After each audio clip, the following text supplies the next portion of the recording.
नमस्कार विद्यार्थी मित्रांनो, आज आपण या व्हिडिओमध्ये पाहणार आहोत एक्झॅक्ट डिफरन्शियल इक्वेशन काय राहतं. बघा, त्याच्यामध्ये पाहणार आहोत आपण की डेफिनेशन एक्झॅक्ट डिफरन्शियल इक्वेशनची आणि त्याच्यावर आपण एक्झाम्पल पाहणार आहोत. बघा, एक्झाम्पल कोणते कोणते पाहणार आहोत आपण. First example, second, third, fourth आणि फिफ्थ, हे 5 एक्झाम्पल आपण या टॉपिकवर पाहणार आहोत की एक्झॅक्ट डिफरन्शियल इक्वेशन काय राहतं. बघा, आपल्याकडे स्टँडर्ड फॉर्म जो आहे डिफरन्शियल इक्वेशनचा काय तुमच्याकडं mdx प्लस ndy या फॉर्ममध्ये असतो. बघा, dx चा कोइफिशियंट जो असेल तो m असतो आणि dy चा कोइफिशियंट तो असतो n. तर आपण काय करणार आहे की एक्झॅक्ट आहे की नाही चेक कसं करणार याला, की जो m असेल m त्याला विथ रिस्पेक्ट टू y घेणार, म्हणजे partial derivative with respect to y घेणार, आणि जो n असेल त्याला विथ रिस्पेक्ट टू काय घेणार आपण x घेणार.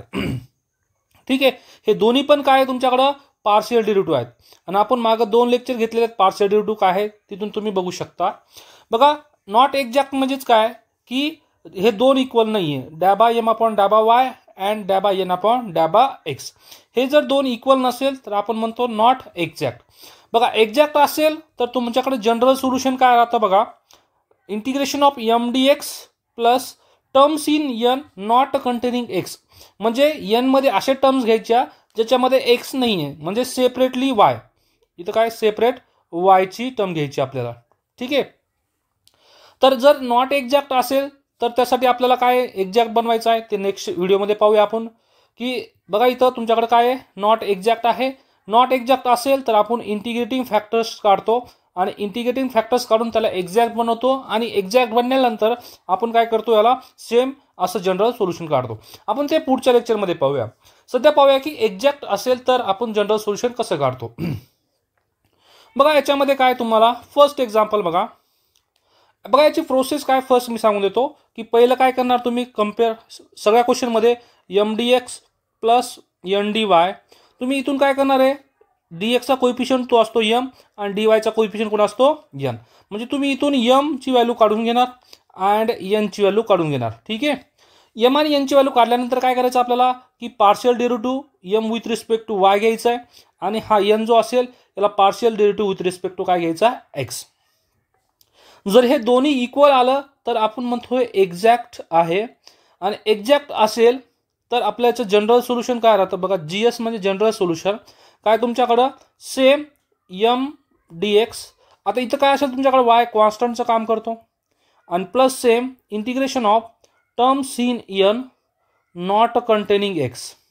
ठीक आहे, मी पुढे शिकवेलच की हे terms in n not containing x म्हणजे काय into dx equal to c. हे तुमच्याकडे जनरल सोल्युशन झालं.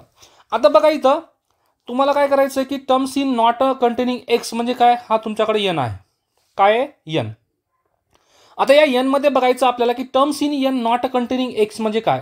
बघा, ही पहिली टर्म्स आहे, ही सेकंड टर्म्स आणि ही थर्ड टर्म्स. ठीक आहे, आता पहिल्या टर्म्स मध्ये x आहे तर ही घेणार नाही, आपण अशा टर्म्स घेणार आहे ज्याच्यामध्ये x नाही आहे, नॉट कंटेनिंग x.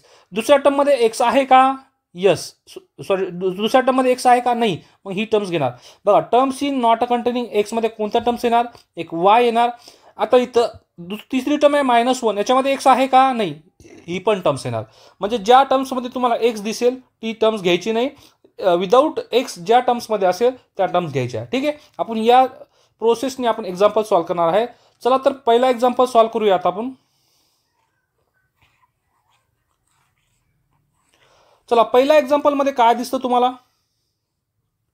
बघा, पहिला एक्झाम्पल कसं सॉल्व्ह करणार आपण. फर्स्ट सोल्युशन गिवन काय तुमच्याकडे given 2x³ plus 3y dx plus 3x plus y minus 1 into dy equal to 0. ठीक आहे, आता हे डिफरन्शियल इक्वेशन आहे. आपल्याला काय करायचं, कम्पेअर करायचं आहे. कुणाशी कम्पेअर करायचं आहे की स्टँडर्ड फॉर्म काय आपल्याकडं mdx प्लस ndy, हा तुमच्याकडं स्टँडर्ड फॉर्म आहे इक्वल टू 0.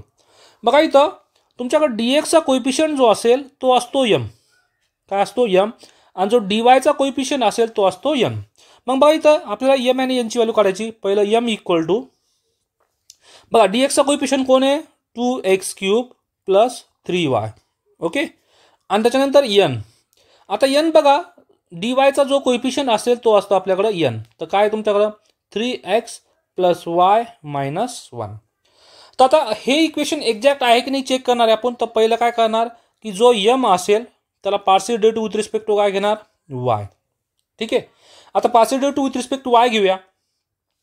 तर तुमच्याकडे बघा ज्यावेळेस आपण partial derivative with respect to y घेऊया त्यावेळेस x कशाचं काम करतो कॉन्स्टंटचं. बघा पार्शियल डेरिव्हेटिव्हची डेफिनेशन कशी आहे, जो विथ रिस्पेक्ट टू घेऊ तोच आपल्याकडे व्हेरिएबल असतो, बाकी जेवढे व्हेरिएबल असेल ते कशाचं काम करता कॉन्स्टंटचं काम करता. मग इथं तुमच्याकडे x कशाचं काम करेल कॉन्स्टंटचं काम करेल. ठीक आहे. तर 2 पण कॉन्स्टंट आहे आणि x पण कॉन्स्टंट आहे. तर टोटल कॉन्स्टंट टर्म झाली, हा पूर्ण कशाची टर्म झाली कॉन्स्टंट, आणि कॉन्स्टंटचा डेरिव्हेटिव्ह काय असतो 0 प्लस. आता इथं काय तुमच्याकडे 3 × y. आता 3 कॉन्स्टंट आहे बाहेर आला आणि y चा डेरिव्हेटिव्ह किती 1. तर टोटल किती आन्सर आला तुमच्याकडे 3. सेम आता आपल्याला काय करायचं आहे की partial derivative with respect to x काढायचं आहे n चा. आता n टर्म्स मध्ये विथ रिस्पेक्ट टू x काढायचं. तर 3 किती तुमच्याकडे कॉन्स्टंट आहे बाहेर आला, x चा डेरिव्हेटिव्ह किती 1 प्लस सेम तुमच्याकडे y जो आहे तो कशाचं काम करेल आता कॉन्स्टंटचा, कारण विथ रिस्पेक्ट टू कोण आहे x. तर y चा डेरिव्हेटिव्ह किती 0 आणि मायनस या 1 चा डेरिव्हेटिव्ह पण किती 0, कारण partial derivative with respect to x आहे. तर तुमच्याकडे y आणि कॉन्स्टंटच्या टर्म कसे असतील कॉन्स्टंट. तर टोटल किती आला हे 3. बघा तुमच्याकडे ∂m/∂y = 3 आलाय आणि ∂n/∂x पण किती आलाय 3 आलाय. याचा मिनिंग काय झाला की ∂m/∂y = ∂n/∂x. हे दोन्ही इक्वल आलं, दोन्ही इक्वल आले म्हणजे किती 3 = 3 आलं. तर हे झालं तुमच्याकडे given differential equation is a exact. ठीक आहे. एक्झॅक्ट आली. तर एक्झॅक्ट आल्यानंतर तुमच्याकडे जनरल सोल्युशन काय राहतं बघा. बघा एक्झॅक्ट आलं तर जनरल सोल्युशन इज काय तुमच्याकडे फॉर्म्युला काय आहे की integration of m dx plus बघा इथे integration of terms in n not containing x म्हणजे x × dy = c. ठीक आहे =c. आता इथं तुमच्याकडे y कसा असेल कॉन्स्टंट. चला आता आपण येऊया एक्झॅक्ट आल्यानंतर आपल्या फॉर्म्युल्यामध्ये पुट करूया व्हॅल्यू आता. तर इंटिग्रेशन ऑफ y तुमच्याकडे कसं आहे कॉन्स्टंट. m ची व्हॅल्यू किती आहे इथं बघा, m ची व्हॅल्यू काढलेली आहे किती तुमच्याकडं 2x³ + 3y. ही कशाची व्हॅल्यू आली आपल्याकडं m ची. बघा मी पुट केलं फक्त या फॉर्म्युल्यामध्ये का, कारण हे एक्झॅक्ट आलेलं आहे. आता इथं बघा इंटिग्रेशन ऑफ तर terms in n not containing x. आता n मध्ये या तुम्ही बघा n किती आहे तुमच्याकडं, हा n आहे एवढा पार्ट. या n मध्ये पाहायचं आपल्याला की terms in n not containing x. तर पहिल्या टर्म्समध्ये हा दुसरी टर्म्स आहे आणि ही 3 टर्म्स आहे. मग पहिल्या टर्म्समध्ये x आहे ती घेणार का आपण नाही घेणार. पण दुसऱ्या टर्म्समध्ये x आहे का नाही ही घेणार. तिसऱ्या टर्म्समध्ये x आहे का नाही मग हे घेणार. ज्या टर्म्समध्ये तुम्हाला x दिसेल ती टर्म्स घ्यायची नाही. मग काय तुमच्याकडं y - 1 इंटू काय तुमच्याकडं dy = c.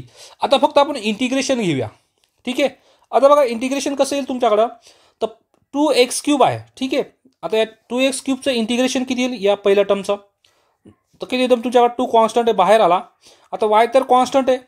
परत x³ इंटिग्रेशन किती येतो x⁴ 1 ने पॉवर वाढते आणि 30 पॉवर आपल्याला खाली घ्यायची प्लस. ठीक आहे.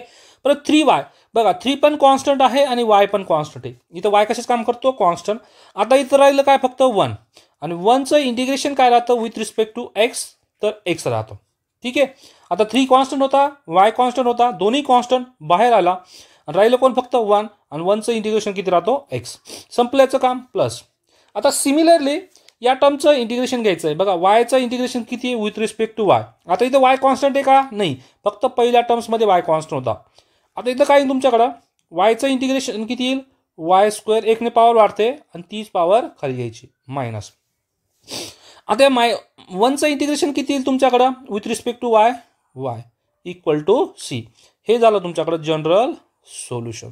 पुढं सॉल्व करायचं तर करा बघा. 2 ने भाग दिला या 4ला तर 2 जातो. मग x⁴/2 प्लस इथं काही होत नाही 3xy प्लस बघा मी 3 कॉन्स्टंट समोर घेतला, x पहिला आहे तो yच्या अगोदर म्हणून x घेतला आणि y नंतर प्लस काय y² / 2 - y = c is a general solution. ठीक आहे, या टाईपने आपण हे असे एक्झाम्पल सॉल्व्ह करू शकतो. सेम आपण सेकंड एक्झाम्पल पाहूया. सेम असंच सॉल्व्ह करायचं आपल्याला. बघा सेकंड एक्झाम्पलमध्ये काय दिसतं तुम्हाला, बघा एकदा बघून घ्या. सेकंड एक्झाम्पल काय आहे, sec x into tan x into tan Y minus E raise to X into D x plus sec x into sec square Y D Y equal to 0. ठीक आहे, आता आपल्याला सॉल्व्ह करायचं आहे. तर आता मी गिवन लिहित नाही, गिवन तुमच्याकडे क्वेश्चन राहतो. आता मी डायरेक्ट करतो. तुमच्याकडे स्टँडर्ड फॉर्म काय आहे, M D x plus N D Y equal to 0. ठीक आहे, आता बघा इथं डी एक्सचा कोइफिशियंट जो असेल तो असतो एम आणि जो डी वायचा कोइफिशियंट असतो पूर्णपणे तो काय असतो एन. म्हणजे एवढा पार्ट काय झाला तुमच्याकडं एम आणि एवढा पार्ट काय झाला एन. तर मग इथून एमची व्हॅल्यू किती आली तुमच्याकडं, sec x into tan X tan Y minus E raise to X. ठीक आहे, आता पुढचा आहे एन. एन किती आला तुमच्याकडं, sec x into sec square Y. आता पाहूया आपण याचं पार्शियल डेरिव्हेटिव्ह. ठीक आहे, आता पहिलं बघा आपण काय करतो, जो एम असेल तर partial derivative with respect to काय घेतो, वाय. ठीक आहे, आता एमला partial derivative with respect to y घेतो आणि एनला partial derivative with respect to काय घेतो, एक्स. आता बघा ज्यावेळेस मी एमला partial derivative with respect to x घेईल, सॉरी वाय घेईल, त्यावेळेस तुमच्याकडे एक्स कसा असतो, कॉन्स्टंट. ठीक आहे, पार्शियल डेरिव्हेटिव्ह आहे म्हणून. आता बघा एक्सच्या टर्म कॉन्स्टंट आहे, बाहेर आल्या. परत ही टॅन एक्स आहे ती पण बाहेर आलं. का बाहेर घेतला आपण, कारण ते कॉन्स्टंट आहे पण इथं वायची टर्म आलेली. जर सेपरेट एक्सच्या टर्म असत्या तर आपण त्याला कॉन्स्टंट असतं आणि त्याचा डेरिव्हेटिव्ह किती आला असता, 0. आता टॅनचा डेरिव्हेटिव्ह किती असतो तुमच्याकडं, बघा टॅनचा derivative sec square Y minus. आता ई रेस टू एक्स आहे, सेपरेट एक्सची टर्म आहे पण विथ रिस्पेक्ट टू काय आहे, वाय. त्याच्यामुळे एक्सचा टर्म काय असतो, कॉन्स्टंट आणि कॉन्स्टंटचा डेरिव्हेटिव्ह किती, 0. तर तुमच्याकडे आलं डॅबा एम अपॉन डॅबा y equal to sec x into tan x into sec square y. ठीक आहे, हे आलं तुमच्याकडे partial derivative with respect to y. आता सेम आपल्याला काढायचं आहे डॅबा एन अपॉन डॅबा एक्स. आता partial derivative with respect to x काढायचं, याचा मिनिंग काय झाला की तुमच्याकडे वायची टर्म जी असतील ती कॉन्स्टंट असेल. मग वायची टर्म कोणती आहे, सेक स्क्वेअर वाय. बघा सेक स्क्वेअर वाय कॉन्स्टंट होता म्हणून बाहेर आला. आता आपल्याला घ्यायचं आहे सेक एक्सचा डेरिव्हेटिव्ह. तर सेकचा डेरिव्हेटिव्ह किती असतो, sec x into tan X. ठीक आहे, आता बघा तुमच्याकडे partial derivative with respect to Y म्हणजे डॅबा एम अपॉन डॅबा वाय आणि डॅबा एन अपॉन डॅबा एक्स, हे दोघांवर काय दिसतं बरं, की दोन्ही इक्वल दिसतं. बघा सेक स्क्वेअर वाय आला, सेक एक्स आला, सेक एक्स आला आणि इथं पण काय आला टॅन एक्स आणि इथं पण काय आहे टॅन एक्स. ठीक आहे, आता हे दोन्ही दिसतं इक्वल. तर आपण इथून सांगू शकतो काय की डॅबा एम अपॉन डॅबा वाय हे कुणाच्या इक्वल आहे, डॅबा एन अपॉन डॅबा एक्सच्या इक्वल आहे. ठीक आहे, मग हे जर दोघं इक्वल असेल तर आपण काय म्हणतो, हे कसं आहे, एक्झॅक्ट डिफरन्शियल इक्वेशन झालं.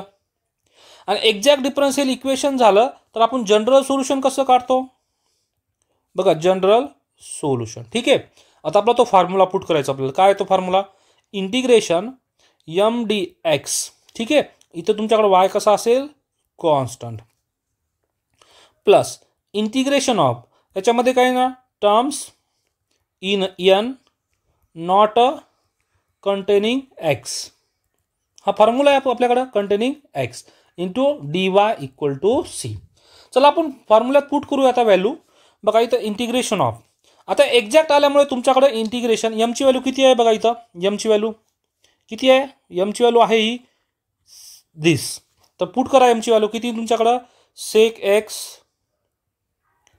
Into tan x into sec square Y minus E raise to X. पूर्ण एमची व्हॅल्यू पुट केली मी तर डी एक्स. इथं काय असेल तुमच्याकडे, वाय कसा असेल, कॉन्स्टंट प्लस. आता इथं बघा terms in N not containing x, तर किती तुमच्याकडं, बघा इथं तुमच्याकडं एन आहे, हा एन आहे. या एन मध्ये एकच टर्म आहे. टर्म्स म्हणजे काय की ॲडिशन जर असेल दोन टर्म्समध्ये तर आपण त्याला टर्म्स म्हणतो. तर आता इथे एकच टर्म्स आहे, कारण sec x into sec square Y एकच टर्म्स आहे. तर या एक टर्म्समध्ये तुम्हाला एक्स व्यतिरिक्त दिसतं का कुठं? नाही. का? कारण की एकच टर्म आहे पूर्णपणे आणि याच्यामध्ये पण एक्स आला, म्हणजे याचा अर्थ काय झाला, असे सेपरेट एक्स शिवाय तुम्हाला एकही टर्म्स भेटणार नाही. तर मग तुमच्याकडे किती आला हे टर्म्स? 0 टर्म्स. काय आला? 0 into dy equal to C. परत सांगतो काय की टर्म्स इन एन, बघा एन आहे तुमच्याकडे, याच्यामध्ये एक्स व्यतिरिक्त एकही टर्म नाहीये, म्हणजे एक्स आला म्हणजे ती टर्म्स आपण घेणार नाही. ठीक आहे. मग आपल्याकडे काय आला? कोणतीच टर्म आली नाही, याचा मिनिंग झाला 0. आता आपण याला सॉल्व्ह करूया इंटिग्रेशन. बघा पहिला तुमच्याकडे फर्स्ट टर्म या. बघा फर्स्टमध्ये आपल्याला वायची टर्म काय असते? कॉन्स्टंट. मग वायची टर्म कोणती इथं? Sec square Y. बघा इंटिग्रेशनमध्ये कॉन्स्टंट टर्म बाहेर येते. ठीक आहे. आता इंटिग्रेशन कोणाचं घ्यायचं आपल्याला? Sec x into tan X. हा कोणाचा डेरिव्हेटिव्ह आहे? सेक एक्सचा डेरिव्हेटिव्ह. बघा मग सेक एक्सचा डेरिव्हेटिव्ह जर sec x into tan x असेल तर सेक एक्स इंटू टॅन एक्सचं इंटिग्रेशन काय येईल तुमच्याकडं? Sec x. ठीक आहे, मायनस. परत तिथं ई रेस टू एक्सचं इंटिग्रेशन किती येतो? E raise to x equal to. आता बघा 0चं इंटिग्रेशन येणार आहे सी आणि इथं पण सी, तर दोन्ही मिळून आपण एकच सी घेऊया. बघा या 0चं इंटिग्रेशन किती येतो? सी आणि इथला पण काय आहे? सी. दोघांचं मिळून आपण एकच सी घेतला. हे झालं तुमच्याकडे काय? General solution. ठीक आहे. आता आपण पाहूया पुढचा एक्झाम्पल. तर पुढच्या एक्झाम्पलमध्ये काय दिसतं तुम्हाला? काय? Cos Y minus X sine Y dy by dx equal to sec square X. आता या इक्वेशनमध्ये तुम्हाला स्टँडर्ड फॉर्म दिसत नाहीये. स्टँडर्ड फॉर्म कसा आहे आपल्याकडं? M D x plus N D Y equal to काय? 0. This is standard form. पण इथं डायरेक्ट स्टँडर्ड फॉर्म दिसतो का? नाही. मग याला स्टँडर्ड फॉर्म आणण्यासाठी बघा हा dx तर काय खाली आलाय, पण तो कसा पाहिजे? न्यूमरेटरला पाहिजे. मग आपल्याला खाली नको आहे, तर आपण काय करतो की मल्टिप्लाय करतो. कुणाला मल्टिप्लाय करतो? dx ने. कुणाला करतो? सगळ्या टर्म्सला. ठीक आहे. मग आता हे dx नको आहे खाली, तर आपण काय करणार? Multiplying dx on both side. ठीक आहे. पहिला आपल्याला स्टँडर्ड फॉर्ममध्ये कन्वर्ट करायचं आहे, तर मल्टिप्लाय करा बोथ साइड dx ने. काय तुमच्याकडं? Cos Y. ठीक आहे. आता dx ने मल्टिप्लाय करा, इथं पण dx ने मल्टिप्लाय करा ईच आणि एव्हरी टर्मला, तर काय तुमच्याकडे? dx minus x into sine Y dy by dx. बघा मी काहीच केलं नाही, तुमच्याकडे जेवढ्या टर्म्स असतील त्या टर्म्सला कशाने मल्टिप्लाय केलं मी? dx ने equal to sec square X dx. का केलं मी? कारण मला हा dx खाली डिनोमिनेटरला नको आहे, म्हणून मी काय केलं? न्यूमरेटरला सगळ्या टर्मला मल्टिप्लाय केलं. मग आता जो तुमच्याकडे हा dx आणि हा dx निघून गेला, राहिलं काय तुमच्याकडं? Cos Y dx minus X sine Y dy equal to sec square X dx. ठीक आहे. आता अजून पण आपल्याकडे स्टँडर्ड फॉर्ममध्ये नाही आला. हा dx जो आहे तो इकडे आणूया आपण या साईडला. ठीक आहे. तर काय तुमच्याकडं? Cos Y dx. आता हा प्लस होता, इकडे काय होईल? तो minus sec square dx minus x into sine Y dy equal to 0. बघा इथं प्लस होता, तो या साईडला काय झाला? मायनस. आता मी या इथं पण dx आहे, इथं पण dx आहे. ठीक आहे. बघा दोन dx आहे, या dx दोन्ही टर्म्समध्ये आहे, तर मग dx कॉमन काढला तर काय तुमच्याकडं? Cos Y minus sec square x झालं. Sec square x into dx minus x into sine Y dy equal to 0. मग आता आला का स्टँडर्ड फॉर्म? की स्टँडर्ड फॉर्म काय होता आपल्याकडं? M D x plus N D Y equal to 0. फक्त थोडीशी ॲडजस्टमेंट केली आपल्याला गरज होती तशी. आता आलं आपल्याकडे हे स्टँडर्ड फॉर्ममध्ये. आता स्टँडर्ड फॉर्ममध्ये आल्यानंतर तुम्ही कम्पेअर करणार काय? बघा एमची व्हॅल्यू किती आली तुमच्याकडं? एम इक्वल टू dxचा कोएफिशियंट कोण असतो? एम. तर किती आला इथं? कॉस वाय नंतर सेक स्क्वेअर एक्स. ठीक आहे. आणि एनची व्हॅल्यू किती आली तुमच्याकडं? Minus x into sine Y. आता आपण काय करायचं आपल्याला की पहिलं partial derivative with respect to या एमचं काय घ्यायचं? वाय. किती येईल तुमच्याकडे? कॉस वायचा डेरिव्हेटिव्ह किती असतो? मायनस. बघा कॉस वायचा डेरिव्हेटिव्ह असतो मायनस साइन वाय. आणि इथं काय तुमच्याकडे? सेक स्क्वेअर एक्स आहे. आता विथ रिस्पेक्ट टू वाय असेल पार्शियल डेरिव्हेटिव्ह, तर एक्सच्या टर्म काय असतं? कॉन्स्टंट. आणि कॉन्स्टंट डेरिव्हेटिव्ह किती असतो? 0. तर तुमच्याकडे किती आला इथं? डॅबा एम अपॉन डॅबा y equal to minus sine Y.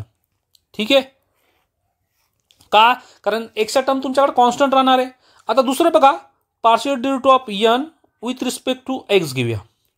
आता ज्यावेळेस मी विथ रिस्पेक्ट टू एक्स घेईल, मायनस कॉन्स्टंट आहे, साईन वायची टर्म कॉन्स्टंट आहे, बाहेर आला, राहिलं काय फक्त एक्स, आणि एक्सचा डेरिव्हेटिव्ह किती असतो 1. तर तुमच्याकडे डॅबा एन अपॉन डॅबा x equal to minus sine y. आलं का हे? बघा या दोघातून तुम्हाला काय दिसतं, दोन्ही पण इक्वल आहे. बघा दोन्ही पण काय येतं, इक्वल आहे. तर डॅबा एम अपॉन डॅबा वाय इक्वल टू डॅबा एन अपॉन डॅबा एक्स, हे दोन्ही इक्वल आलं तर तुमच्याकडे काय झालंय, एक्झॅक्ट डिफरन्शियल इक्वेशन. ठीक आहे. आता एक्झॅक्ट डिफरन्शियल इक्वेशन असेल तर आपण जनरल सोल्युशन कसं काढतो, GS general solution is same formula. काय तुमच्याकडे फॉर्म्युला, इथं काय तुमच्याकडे वाय कॉन्स्टंट आहे, M D x plus integration of किती terms in N not containing x d Y equal to C. चला येऊया आपण आता काय करणार, तर व्हॅल्यू पुट करणार आहे. ठीक आहे, इंटिग्रेशन ऑफ. आता आपल्या क्वेश्चनमध्ये बघा स्टँडर्ड फॉर्म काय होता, इथून आपण घेतलं होतं, दिस इज एमची व्हॅल्यू किती आहे तुमच्याकडं, हा. तर पुट करूया काय एमची व्हॅल्यू. बघा एमची व्हॅल्यू किती आहे, cos Y minus sec square x into D X. Y कसा आहे तुमच्याकडं, कॉन्स्टंट. चला पहिलं एमची व्हॅल्यू प्लस, आता terms in N not containing X, not containing N कडे या. बघा एन हा आहे तुमच्याकडे. आता एन मध्ये काय तुमच्याकडे एकच टर्म्स आहे, आणि त्या एक टर्म्समध्ये पण एक्स आला आहे, तर आपल्याकडे एक्स आल्यावर आपण काय घेत नाही. तर मग इथं काय तुमच्याकडे इंटिग्रेशन ऑफ काहीच टर्म नाही म्हणजे काय, 0 D Y equal to C. हां, जर आता सेपरेट असता, दोघात ॲडिशन असते, बघा X minus X plus sine Y असता, तर आपण गेला असतं की ही एक टर्म्स आहे आणि दुसरी टर्म्स आहे. मग तुम्हाला कोणता, ह्या एक्स टर्म नाही घेतला असतं आणि साईन वाय वाली टर्म आपण घेतली असते. पण हे काय आलं तुमच्याकडं, हे दोन्ही पण एकत्र आलं, minus x into sine y, ही एकच टर्म झाली, आणि या एक टर्ममध्ये पण एक्स आला, तर आपण ते घेणार नाही. आता आपण याचं इंटिग्रेशन काढूया. आता इंटिग्रेशन कसं काढणार, बघा वायची टर्म कॉन्स्टंट असते. बघा पहिल्याचं इंटिग्रेशन, आता कॉस वायचं इंटिग्रेशन काय, कॉस वाय का, कारण ते कॉन्स्टंट टर्म आहे, कारण वाय काय असतो इथं कॉन्स्टंट. आता इथं वाय बाहेर आला, तर इथं राहिलं कोण तुमच्याकडे 1, आणि 1चं integration with respect to x किती असतो, एक्स. बघा परत सांगतो काय, की तुमच्याकडे वायची जी टर्म आहे ती कॉन्स्टंट आहे, कारण इथं वाय कसा असतो कॉन्स्टंट, आणि इंटिग्रेशनमध्ये कॉन्स्टंट बाहेर आला कॉस वाय, राहिलं काय तुमच्याकडं 1. 1चं integration with respect to x किती असतो, एक्स मायनस. परत सेक स्क्वेअरचं इंटिग्रेशन किती असतो, सेक स्क्वेअर एक्स कुणाचा डेरिव्हेटिव्ह आहे, टॅन एक्सचा, आणि टॅन एक्सचा इंटिग्रेशन, टॅन एक्सचा डेरिव्हेटिव्ह किती, सेक स्क्वेअर एक्स, आणि सेक स्क्वेअरचं एक्सचं इंटिग्रेशन किती, टॅन एक्स. झालं हा पहिला. आणि बघा इथं पण कॉन्स्टंट येणार आहे, कॉन्स्टंट, म्हणून मी दोघांचं मिळून एकच कॉन्स्टंट येतो. हे झालं तुमच्याकडं जनरल सोल्युशन. काय झालं, जनरल सोल्युशन. ठीक आहे. आता पुढचा एक्झाम्पल पाहूया आपण, सेम आहे. बघा पुढच्या एक्झाम्पलमध्ये काय तुमच्याकडं, की डी एक्स आहे आणि डी वाय आहे. सेम डीएक्सचं कोएफिशियंट किती असतो तुमच्याकडे, बघा M D x plus N D Y equal to 0. तर इथून एमची व्हॅल्यू किती येईल, एम इक्वल टू सांगा किती, बघा डीएक्सचा कोएफिशियंट एम असतो e raise to y plus 1 into cos x, आणि सेम एनची व्हॅल्यू किती असेल तुमच्याकडे, e raise to y into sine x, d वायचा कोएफिशियंट. आता आपण एम आणि एनची व्हॅल्यू काढलेली आहे. ठीक आहे. आता आपल्याला काय करायचं आहे, पहिला एम आणि एनचं व्हॅल्यू काढल्यानंतर एमला विथ रिस्पेक्ट टू काय घ्यायचं, partial derivative with respect to Y घ्यायचा आहे. आता काढूया आपण व्हॅल्यू. आता बघायचं partial derivative with respect to Y काढायचं आहे, पण partial derivative with respect to Y जर काढला तर एक्सचा टर्म काय राहतं, कॉन्स्टंट. बघा इथं ही एक टर्म झाली तुमच्याकडं. ठीक आहे. आता हे जे ना ॲडिशनमध्ये हे सेपरेट आहे कॉस एक्स. आता कॉस एक्स काय असतं तुमच्याकडं, एक्सचा टर्म कॉन्स्टंट राहतं इंटू बाहेर आला. आता ई रेस टू वायचा डेरिव्हेटिव्ह किती, ई रेस टू वाय, आणि प्लस या 1चा डेरिव्हेटिव्ह किती, 0. काय केलं मी, कारण की हे कॉस एक्स तुमच्याकडे कॉन्स्टंट आहे, बाहेर आला. आता मला डेरिव्हेटिव्ह घ्यायचा ई रेस टू वायचा, कारण y with respect to y, तर ई रेस टू वायचा डेरिव्हेटिव्ह किती, ई रेस टू वाय, आणि या 1चा डेरिव्हेटिव्ह 0. जर मी टोटल केला तर तुमच्याकडे काय आला, cos x into e raise to y. Same बघा आता डॅबा एन अपॉन डॅबा वाय केला, partial derivative with respect to y, sorry x. आता ज्यावेळेस मी एक्स काढेल या partial derivative with respect to याचं, तर तुमच्याकडे काय राहील, वाय का इथं एक्स असेल तर वाय कसंच काम करतो कॉन्स्टंटचा, तर वाय काय असेल इथं कॉन्स्टंट. तर सांगा इथं ई रेस टू वाय बाहेर आला कॉन्स्टंट होता आणि साईनचा डेरिव्हेटिव्ह किती असतो कॉस एक्स.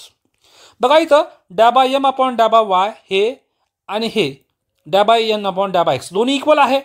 दोन्ही इक्वल असेल डॅबा एम अपॉन डॅबा वाय इक्वल टू डॅबा एन अपॉन डॅबा एक्स, हे दोन्ही इक्वल असेल तर तुमच्याकडे काय असतो एक्झॅक्ट डिफरन्शियल इक्वेशन.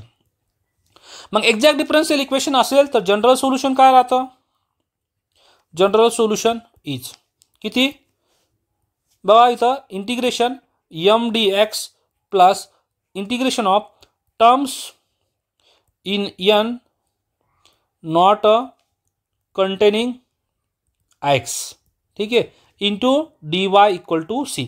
इथं वाय कसा असेल आता कॉन्स्टंट. चला व्हॅल्यू पुट करूया.